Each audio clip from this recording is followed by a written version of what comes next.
Alan Bear lives in the most exclusive part of Omaha. He recently bought a downtown shopping mall. Many of the other abusers named by the children have risen within Nebraska's state government and legal system and within the Republican Party. Obviously, the FBI was protecting something a lot more significant than a bunch of old pedophiles having improper relations with little boys. They were protecting something a lot more significant than a bunch of drug peddlers. They were protecting, in my opinion, they were protecting some very prominent politicians, some very powerful and wealthy individuals associated with those politicians and the political system, up to and including the highest political people in this entire country.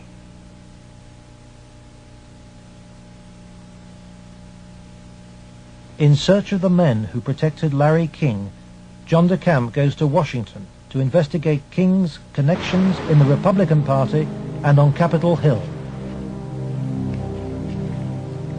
Paul Bonassi provides him with the evidence that Larry King threw child sex parties here at his rented $5,000 a month Washington house. I was about 14, about 1981. At first it was about 3 or 4 times the first year. After that it was about once a month. Some of the parties, when they started off, were straight political type parties with no sex. And then when some of the men had left, some of the politicians had left, the ones that had planned on engaging in some type of sexual activity, that would come after the party.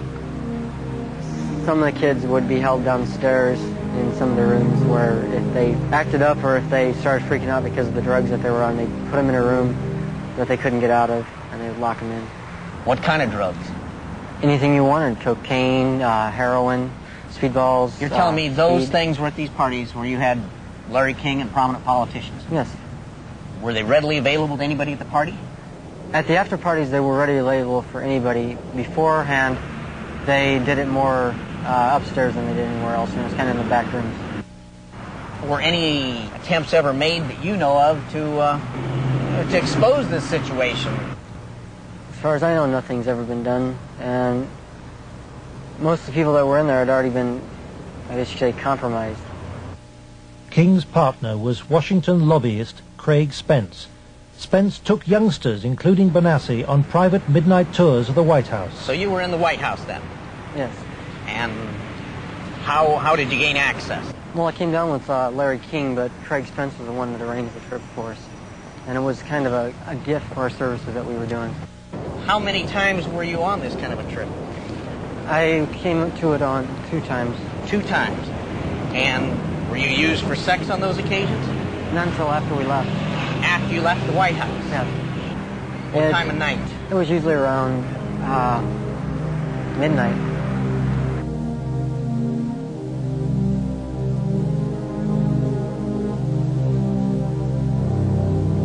For me, it was just kind of weird being in the White House at that time of the night, getting to go into places that the guy was telling us that nobody gets to go to. I mean, I seen rooms in there that I'd never even heard about. And Craig Spence and Larry King had a couple of groups. One was called Bodies by God, and they had the Callboys, and there was another group that was started by Larry King, which was called the Golden Boys, which was kids that were usually under the age of approximately 10. Spencer's callboy network was investigated in 1989 by reporter Paul Rodriguez of the Washington Times. We had uncovered a series of allegations from some minors, and it led me to a callboy operation. Well, it sure fits with, this boy Paul Bonassi. And he tells a tale of being brought to the White House on occasion, kind of as a reward for the kid. Craig Spence's dad, he committed suicide. He had advanced stages of AIDS. He was an AIDS carrier and he killed himself. This was the thing that always bothered me. They claimed it was the largest male prostitution ring in the city that they've ever had uncovered. It was $1 million a year minimum. Yeah.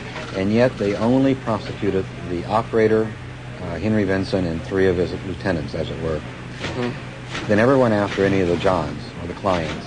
This operation claimed to have clients that ran from the White House to the Capitol Hill to the State House to the churches, within the media. Exactly what Paul describes as the people he was with. And a lot of the stuff led there, but we couldn't quite nail it at all cases because, again, to accuse someone of high stature, you've got to be very careful. I understand. We were able to do it through the mother lode was provided us credit card receipts and canceled checks, and then lists of the clients. The prosecutors knew all this stuff. There was approximately 20,000 documents they had. They sealed the entire record by court order. And we've attempted on several occasions to unseal that, and we've been told it'll be a cold day in hell before those records ever get unsealed. And it makes me wonder what's in those records. Yeah. John Decamp believes that the legal system is still being subverted and that the people protected are still at the heart of the American establishment.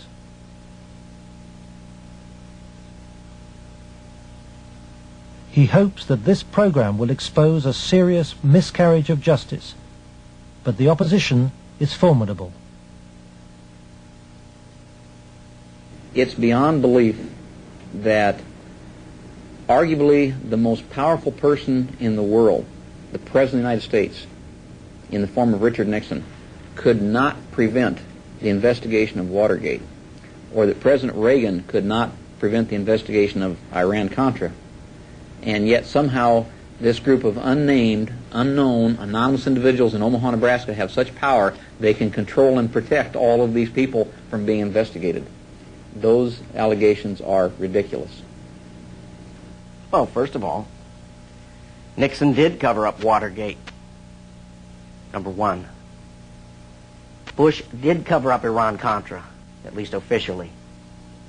And Omaha has successfully covered up this situation. In each case, it was the press that exposed the problem. It wasn't institutions of government. They had been corrupted. They had been compromised. They were the ones doing the cover-up.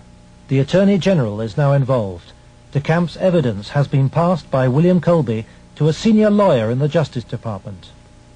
He did say that the Attorney General's office would be very sensitive to any charges of abuse of children, that this was a matter of considerable priority to the department, that this sort of thing not take place, and that they would assign an officer to look into the case. For John Decamp, the story of Larry King's corrupt empire holds a dire warning for all America. If you can control about 3 or 4 key elements, you can totally own a state. You can make right wrong. You can make truth falsehood, falsehood truth. If you control the media, if you control the Justice Department, if you control the police, you own the system.